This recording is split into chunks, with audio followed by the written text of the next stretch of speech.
Real గా అన్న career best film అంటే ముందు నుంచే తెలుసు ఈ మూవీ అన్న కెరియర్ బెస్ట్ లో ఉంటది. అన్ని అవార్డులు ఉంటే అన్ని అవార్డులు అన్నకి ఇవ్వాలి. స్టోరీ చాలా డిఫరెంట్, ఎవరు తీయలేరు భయ్య. మూవీ అయితే పీక్స్. బాగాలేదు అన్నాడు మాట్లాడవద్దు, చాలా వేస్ట్. కాదు మూవీ ఉండికి రాదనుకున్నాడే బాగాలేదు అంటాడు, కానీ మూవీ అయితే చాలా అంటే చాలా బాగుంది. ప్రతి ఒక్కరు చూడాలి, ఏ ఫ్యాన్ కైనా నచ్చే మూవీ. అసలు హేట్రేట్ ఉండకుండా పోవాల్సిన సినిమా అంటే ఇది. సో ఇలాంటి సినిమాకి బ్రో మనం సపోర్ట్ చేయాల్సింది. ఇలాంటి సినిమా కాకుండా వేరే సినిమాకి సపోర్ట్ చేస్తే వేస్ట్. మన తెలుగు సినిమాకి మనమే లేపుకోవాలి. సో మూవీ అంత ఇంపాక్ట్ క్రియేట్ చేసింది, ఇండియాలో నెంబర్ 1 ఫిలిం ఇది. సో అన్న యాక్టింగ్ అంత బాగుంది, అసలు అన్న యాక్టింగ్ చేసినా నాకు ఎక్కడ అనిపించలేదు. ఎమోషనల్ గా కనెక్ట్ అవుతుంది బ్రో మూవీకి. బాగుంది బ్రో, బాగుంది. అన్ని బాగున్నాయి, అన్ని థియేటర్లో వస్తే బెస్ట్. బోరింగ్ ఎక్కడ లేదు, బాగుంది. సెకండ్ హాఫ్ ఎక్కడ బోరింగ్ లేదు బ్రో, బాగుంది. ఫుల్ ఎమోషనల్ అవుతుంది సెకండ్ హాఫ్. మ్యూజిక్ బాగుంది అంత బాగుంది బ్రో, మొత్తం బాగుంది. Thank you.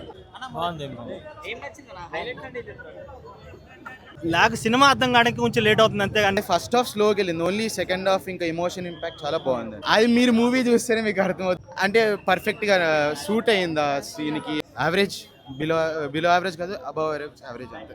బాగుందన్న, స్టోరీ డిఫరెంట్ గా ఉంది, స్క్రీన్ గ్రాఫిక్ కూడా బాగుంది. మూవీ అయితే చాలా బాగుంది.